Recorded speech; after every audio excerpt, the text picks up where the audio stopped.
ഇവിടെ വിഷയം എന്താ? ഇവിടെ ഞങ്ങൾ ഉയർത്തിയ വിഷയം സർക്കാർ പ്ലീഡർ നിയമനമാണ്. ABVPയുടെ നേതാവ് ഉൾപ്പെടെ BJPയുമായി ബന്ധമുള്ളവരെ എങ്ങനെ ജുഡീഷ്യറിയിൽ, കോടതിയിൽ സ്റ്റേറ്റ് ഗവൺമെൻറ്റിൻ്റെ വോയിസ് ആയിട്ടുള്ള പ്ലീഡർ നിയമനത്തിൻ്റെ ഭാഗമായി നിശ്ചയിക്കപ്പെട്ടു. ഇത് വളരെ പ്രധാനപ്പെട്ട ഒരു വിഷയമാണല്ലോ.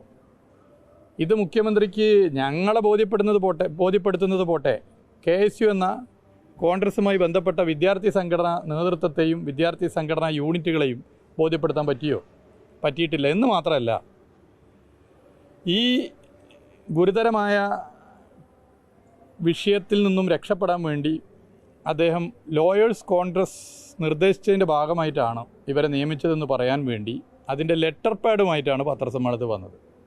ഇത് സത്യപ്രതിജ്ഞ ലംഘനമല്ലേ?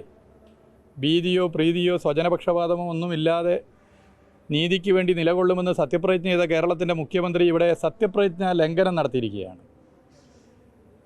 ലോയേഴ്സ് സംഘടനകളുടെ ലിസ്റ്റിൽ നിന്നാണോ പ്ലീഡർമാരെ തീരുമാനിക്കുക? പ്ലീഡർമാരെ തീരുമാനിക്കുന്നതിന് അഡ്വക്കേറ്റ് ജനറൽ കാര്യങ്ങൾ ചെയ്യുന്നതിന് പകരം സംഘടനയുടെ ലെറ്റർ പാഡ് നോക്കി പ്ലീഡർമാരെ നിശ്ചയിക്കുന്നു എന്ന് പറയുന്നത് ഗൗരവമേറിയ പ്രശ്നമല്ലേ? വളരെ ഗൗരവമേറിയ പ്രശ്നമാണ്. ഇതിൻ്റെ ഭാഗമായി കേരളത്തിൻ്റെ മുഖ്യമന്ത്രി ഇന്നലെയും അടിസ്ഥാനരഹിതമായ കാര്യങ്ങൾ പറഞ്ഞു. പ്രതിപക്ഷ നേതാവ് തലയിൽ മുണ്ടിട്ട് മസ്കറ്റ് ഹോട്ടലിൽ ചർച്ച ചെയ്തതുപോലെയല്ല ഞാൻ ചർച്ച ചെയ്തതെന്നാണ് പറഞ്ഞത്. മസ്കറ്റ് ഹോട്ടലിൽ അന്നത്തെ ചർച്ച എന്തായിരുന്നു എന്ന് എല്ലാവർക്കും അറിയാം. തലസ്ഥാനത്ത്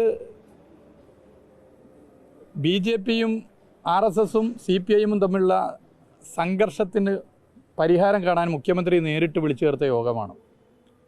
ആ യോഗത്തിന് എല്ലാ ഈ പറയുന്ന പ്രസ്ഥാനങ്ങളുടെ നേതാക്കന്മാരുണ്ടായിരുന്നു. അന്ന് CPIഎമ്മിൻ്റെ സംസ്ഥാന സെക്രട്ടറി കോടിയേരി ബാലകൃഷ്ണൻ പിന്നീട് മാധ്യമപ്രവർത്തകരെ കണ്ടതാണ്. മുഖ്യമന്ത്രി തന്നെ പിന്നീട് മാധ്യമപ്രവർത്തകരെ കണ്ടതാണ്. ഇതെല്ലാവർക്കും അറിയുന്ന കാര്യമാണ്.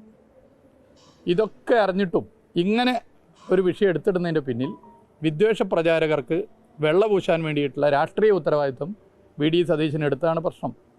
ഇവിടെ ഞങ്ങൾ ഉന്നയിച്ച വിഷയം അതൊന്നുമല്ല. ഞങ്ങൾ ഉന്നയിച്ച വിഷയം എങ്ങനെയാണ് ABVPയുടെ നേതാവ്, BJPയുടെ ഉത്തരവാദിത്തപ്പെട്ട വ്യക്തികൾ സർക്കാർ പ്ലീഡർ പട്ടികയിൽ വന്നത്? ഇത് ഞങ്ങളെ ബോധ്യപ്പെടുന്നത് പോയിട്ട് KSU ഉൾപ്പെടെ ഉള്ളവരെ ബോധ്യപ്പെടുത്താൻ പറ്റിയിട്ടില്ല. മതസാമുദായിക നേതാക്കന്മാർ മുഖ്യമന്ത്രിയെ വന്ന് കാണുന്നതും സംസാരിക്കുന്നതിനൊന്നും ഇവിടെ ആരും എതിരല്ല എന്ന് ഞാൻ നേരത്തെയും പറഞ്ഞു.